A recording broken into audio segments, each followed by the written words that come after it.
Good morning. It seems quite a while ago since we started looking at the book of Acts, so many months ago. Remembering that although this is called the book of the Acts of the Apostles, it's actually the Acts of Jesus, part 2, written by the same author as the book of Luke, the Greek doctor Luke. But we also focused in on this one particular verse at the beginning of Acts, and that's in Acts chapter 1, verse 8, where it says, "You'll receive power when the Holy Spirit comes on you, and you'll be my witnesses in Jerusalem, Judea, and Samaria, and to the ends of the earth." And we divided that up into 3 sections, the here, the there, and the everywhere, as we explore the journey of the gospel, the good news of Jesus Christ from a backwater of the Roman Empire of about 100 peasants who followed this unknown teacher at the time to what would be an empire, no, world-changing kingdom movement. The gospel journey is most definitely from Jerusalem to Rome, and we know that phrase that all roads lead to Rome. Well, the flip of that is that consequently all roads lead from Rome. It was the gateway to the entire world. And we've aimed to have this series in 3 parts.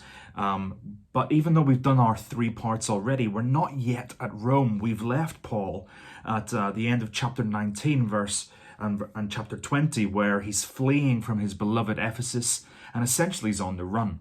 And it's interesting that in preparing this series and another series that we've done on the book of Acts, it always seems that they tend to run out of steam before we get to the end. I've seen it in a number of different series and commentaries.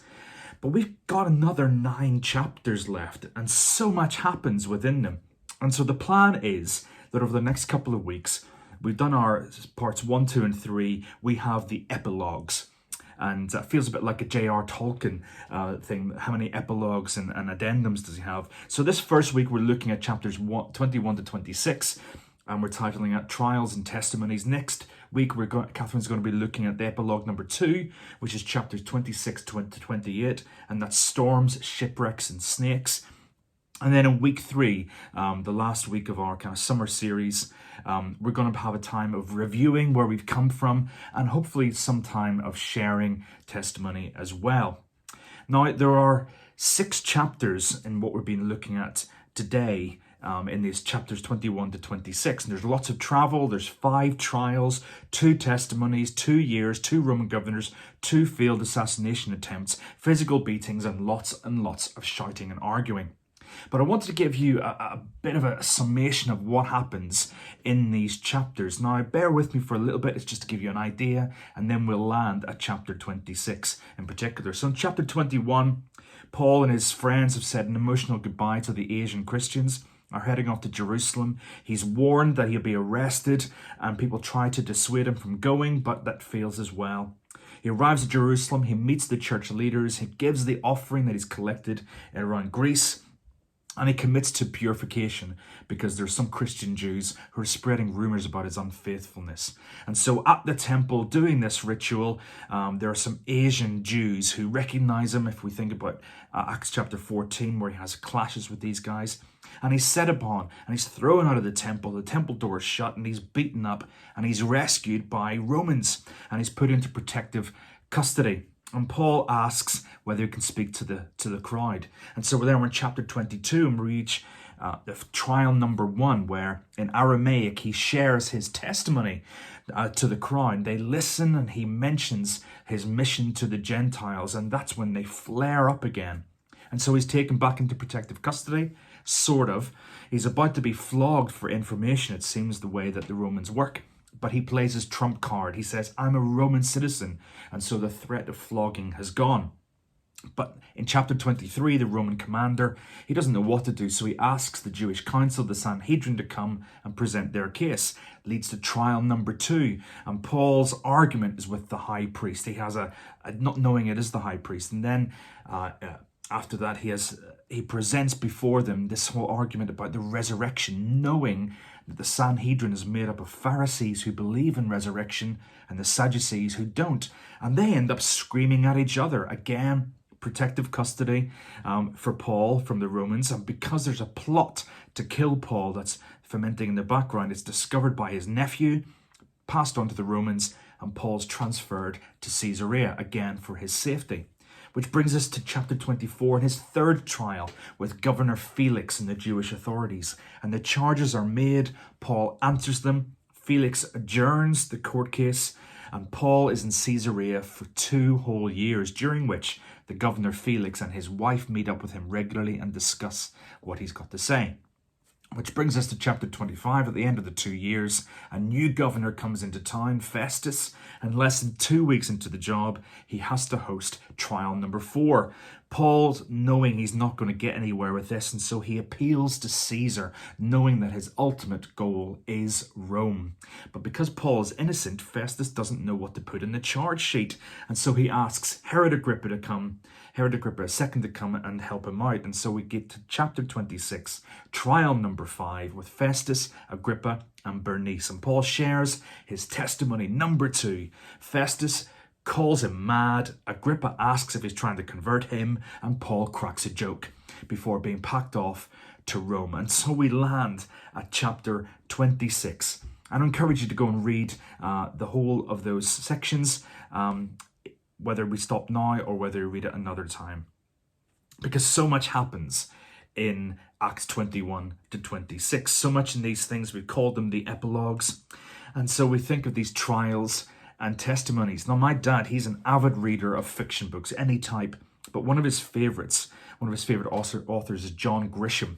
Now, if you know him, perhaps like me, just through his film adaptations, his genre is legal dramas, with all his twists and turns, procedures and language, lots of which actually is beyond many a lay person's knowledge. But if you know and understand, you see that these patterns and procedures are followed. And similarly, here, Paul faces 5 trials in these chapters in differing ways. And in the ones in front of the Roman court, although clearly truncated, they reflect the correct historical legal proceedings of a Roman court. The governor and judge, defendant facing his accuser, the charge is made after people sucking up to the judge, then the defendant has a right to reply.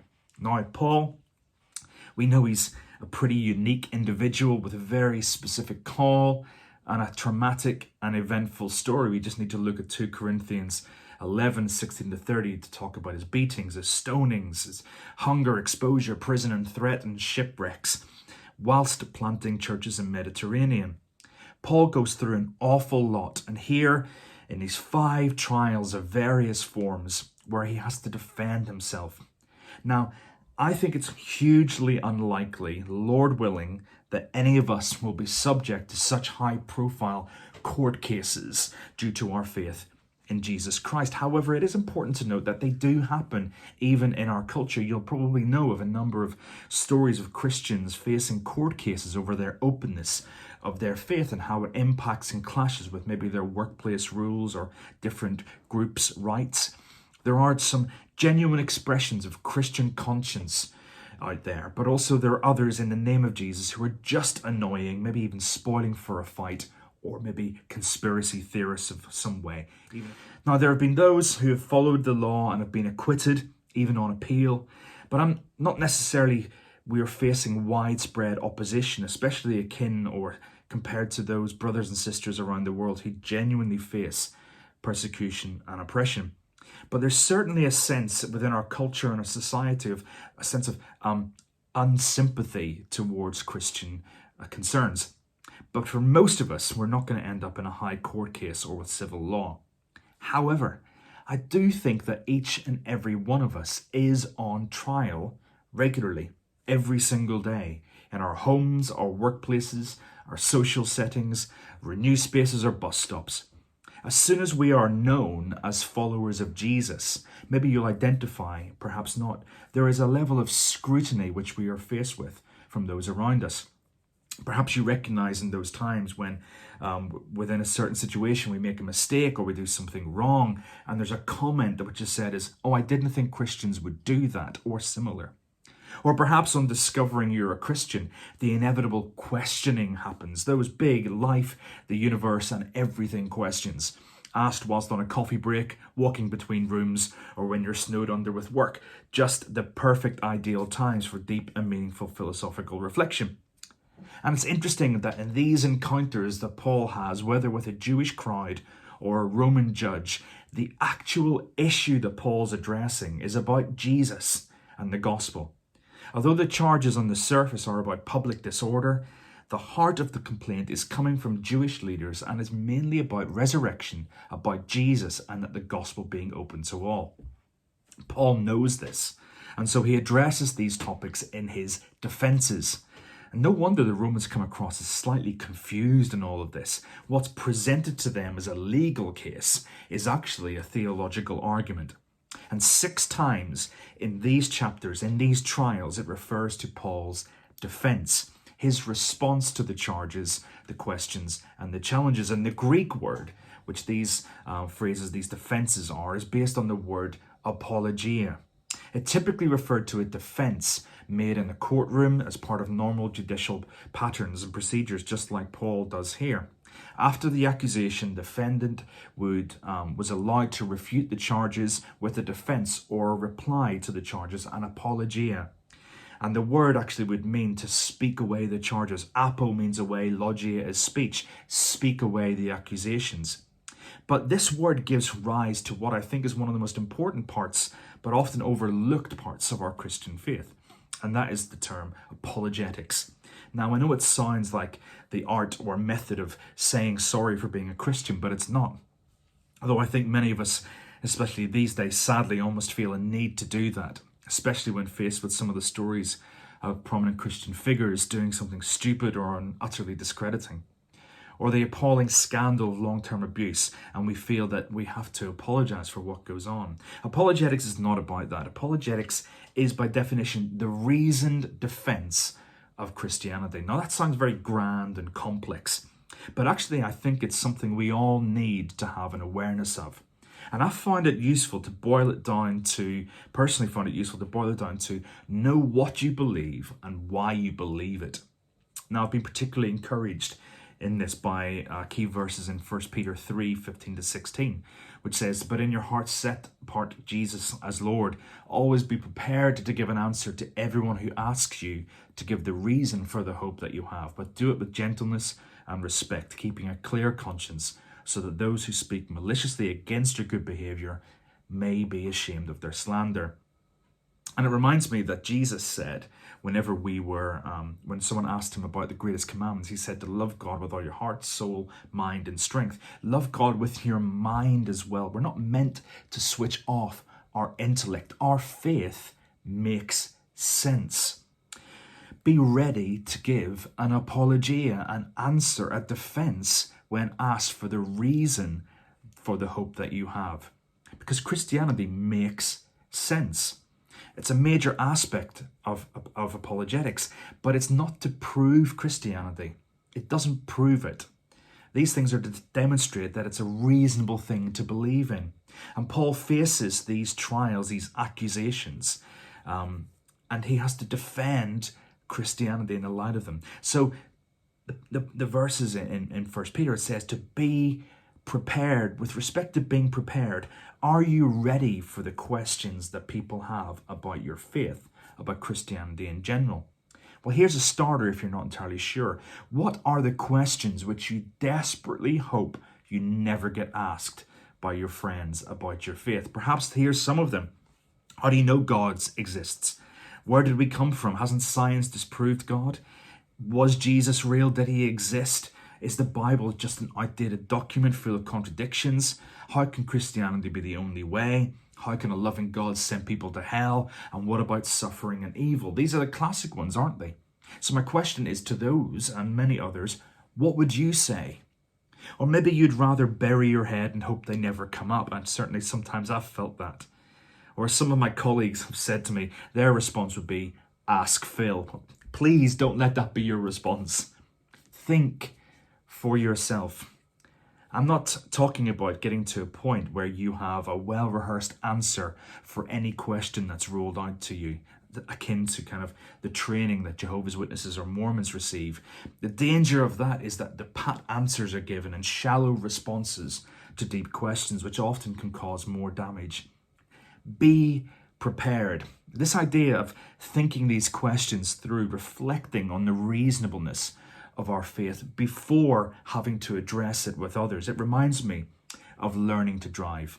Learning to drive involves two parts these days, the theory and the practical. The theory is that you learn and you know and you think about some things before you have to face them. Road signs, road situations, right-of-ways, all those things. And then the practical, the real-life application and adaptation of those rules that you have learned. How does it work out on the ground?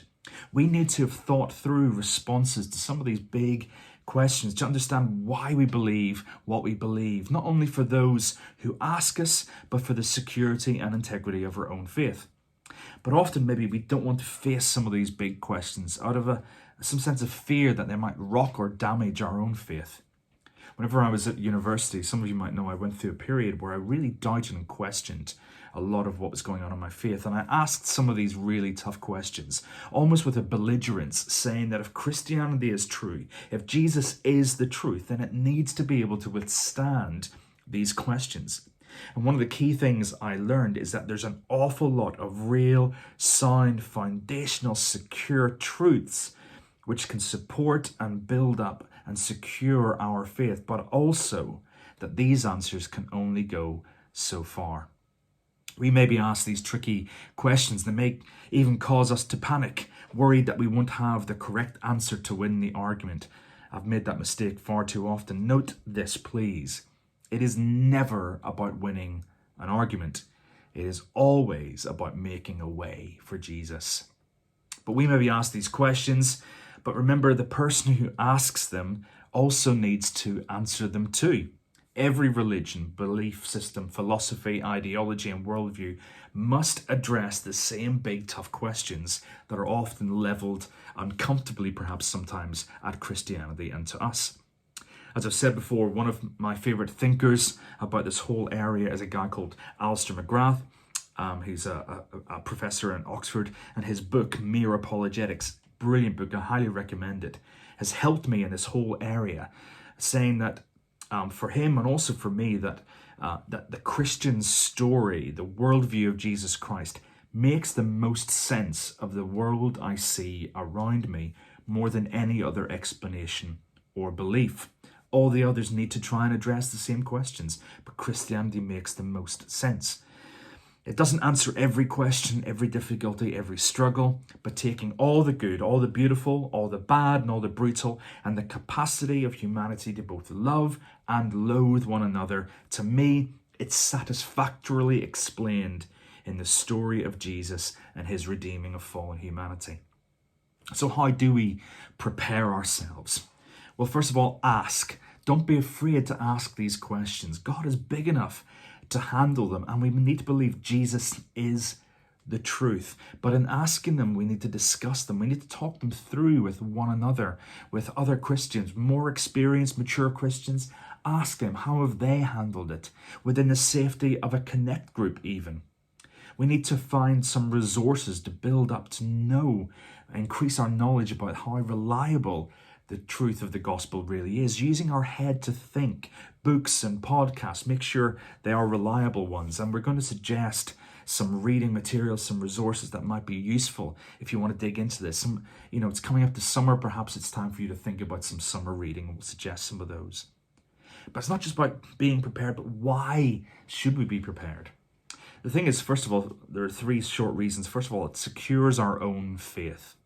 And in doing so, gives us a sense of confidence. All the historical proofs, the authenticity tests for scripture, that it's a reasonable thing to believe, it makes sense, that science doesn't disprove faith.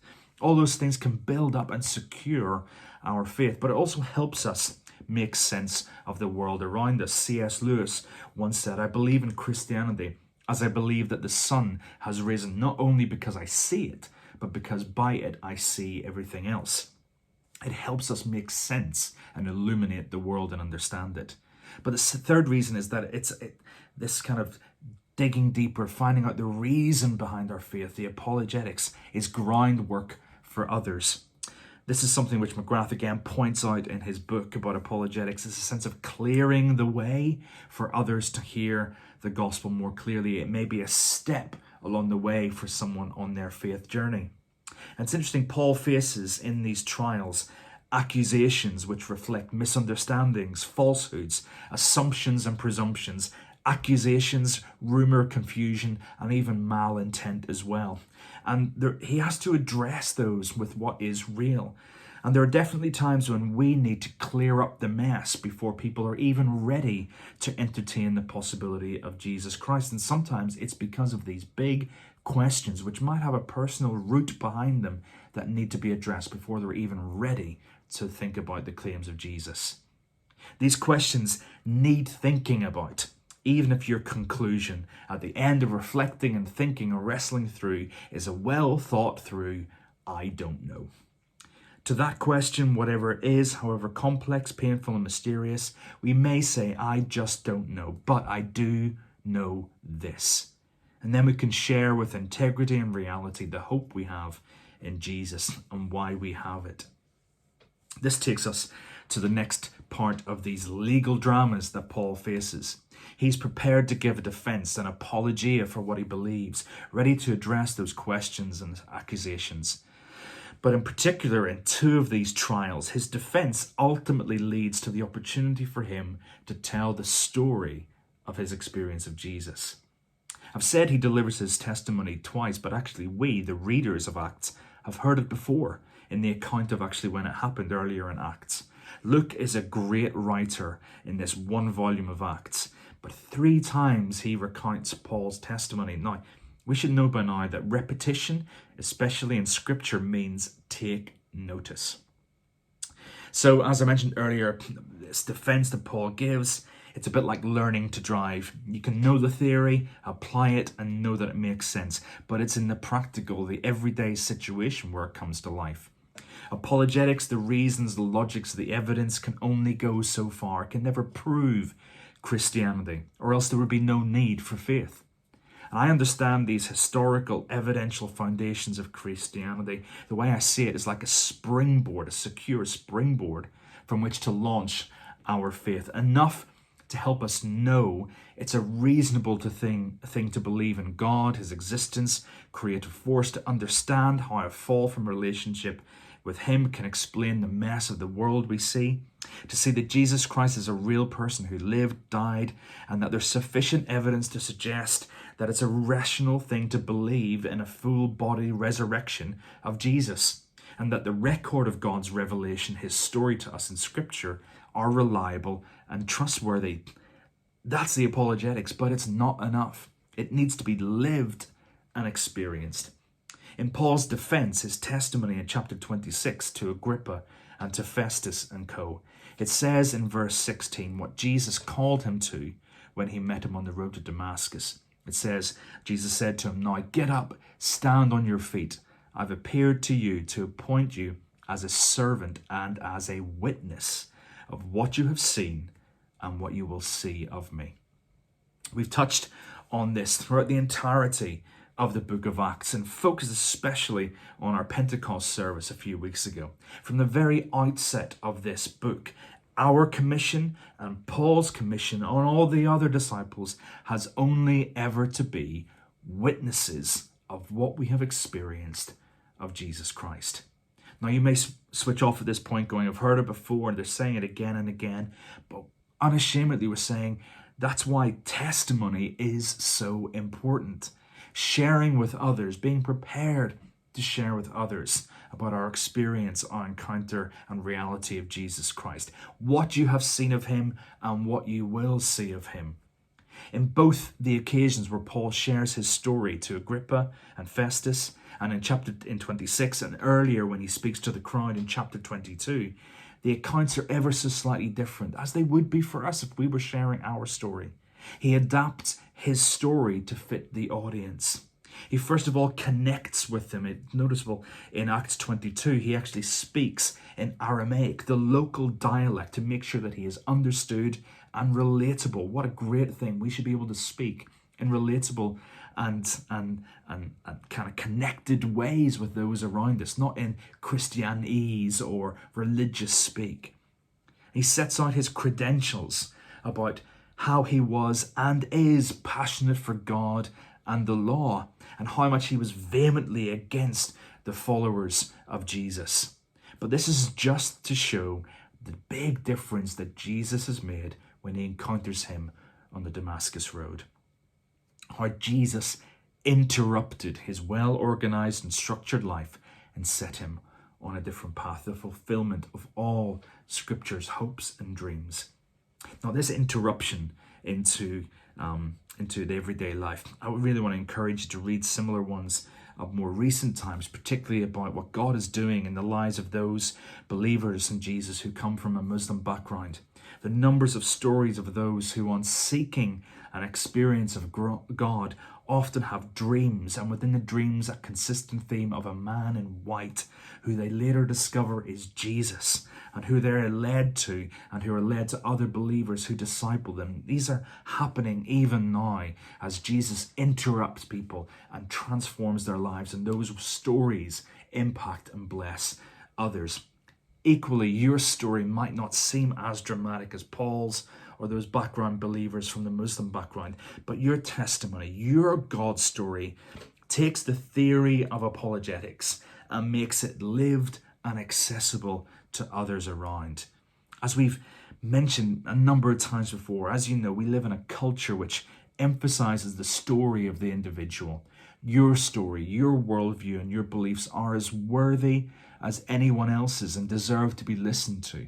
And whilst this leaves us in a bit of a pick and mix culture of beliefs, it also opens the doors to us to being able to share the difference Jesus makes in our lives with others. And this is what speaks so much more to people than just that theory of why our faith makes sense, important as I believe it is. There is so much that happens in these chapters. Of course, we're never going to be able to go through in this little epilogue, go in detail to every single instance, but I hope what we've seen are some significant brushstrokes of Paul's response in the light of the trials, not only of him, but of the truth of Jesus Christ itself that is on trial. He was prepared. He was prepared to give an answer, a defense, an apologia to the things laid before him. And my encouragement is that we similarly engage in equipping ourselves for these questions and queries which people genuinely may have, that we don't shy away from them, that we dig a little deeper to see how secure our faith is in reason, in history, even in science, giving us a sense of security and confidence in our own faith, but also as a springboard for others, perhaps clearing away some of the debris and the mess of misunderstandings of others. But we'll remember that we will never be able to answer every question, certainly not fully and certainly not this side of eternity. But we also shouldn't be afraid to face these questions, especially in the light of Jesus, who is the truth. And whilst we might end up saying a well thought through, I don't know to some of these questions, we, each of us, have the follow-up to say, I don't know that, but I do know Jesus. And this is what he has done and is doing in my life, and it's what he can do in yours too.